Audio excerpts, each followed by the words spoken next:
Sihor ward નંબરના સ્થાનિક રહીશો દ્વારા પ્રાંત અધિકારીને આવેદનપત્ર પાઠવ્યું। સાહેબ, તમે આજે એક મામલતદાર સાહેબને આવેદનપત્ર પાઠવ્યું, કઈ બાબતથી આવેદનપત્ર પાઠવ્યું? આજે અમે વોર્ડ નંબર 5માં જે કૃષ્ણા પાર્ટી પ્લોટ આવ્યો છે એ પાર્ટી પ્લોટ ખરેખર વાદગ્રસ્ત છે, વિવાદાગ્રસ્ત છે। કારણ કે શિહોરની પોશ એરિયા ગણાતું ગોતમેશ્વર નગર કે જે સાર્વજનિક અને રેવન્યુ સર્વે નંબરની સોસાયટી આવી છે અને તેનો હેતુ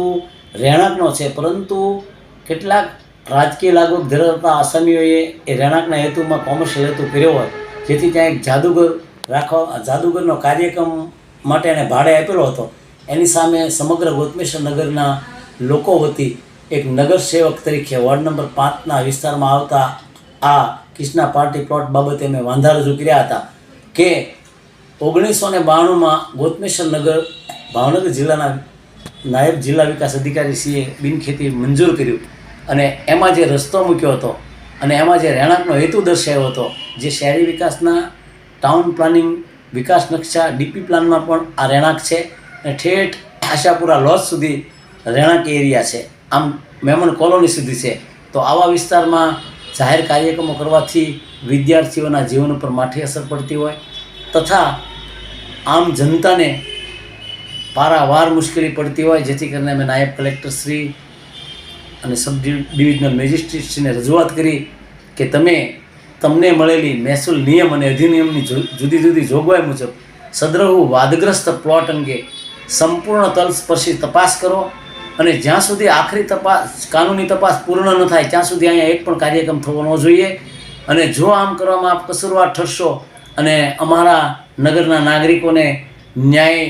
નહીં મળે તો અમે આવતા દિવસોમાં અમારી ઘરવખરી સાથે અને માલસામાન સાથે અમારે ઇજ્જત કરવાનો વારો આવશે, અમારે પ્લાન કરવું પડશે, જેની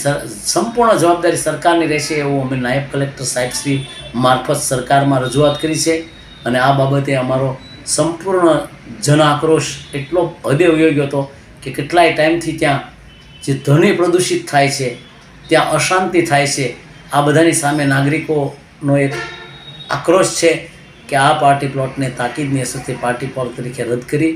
અને રહેણાંકના વિસ્તાર તરીકે જાહેર કરો એવી અમારી લાગણી અને માગણી સરકાર સમક્ષ આજે અમે મૂકવા ગયેલા હતા। અને અમને વિશ્વાસ છે કે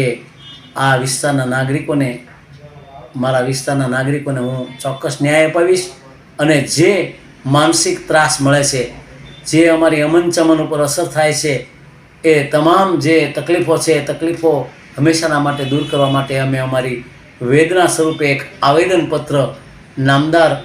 ડેપ્યુટી કલેક્ટર સાહેબશ્રીને આપેલ છે। વંદે માતરમ, ભારત માતા કી જય।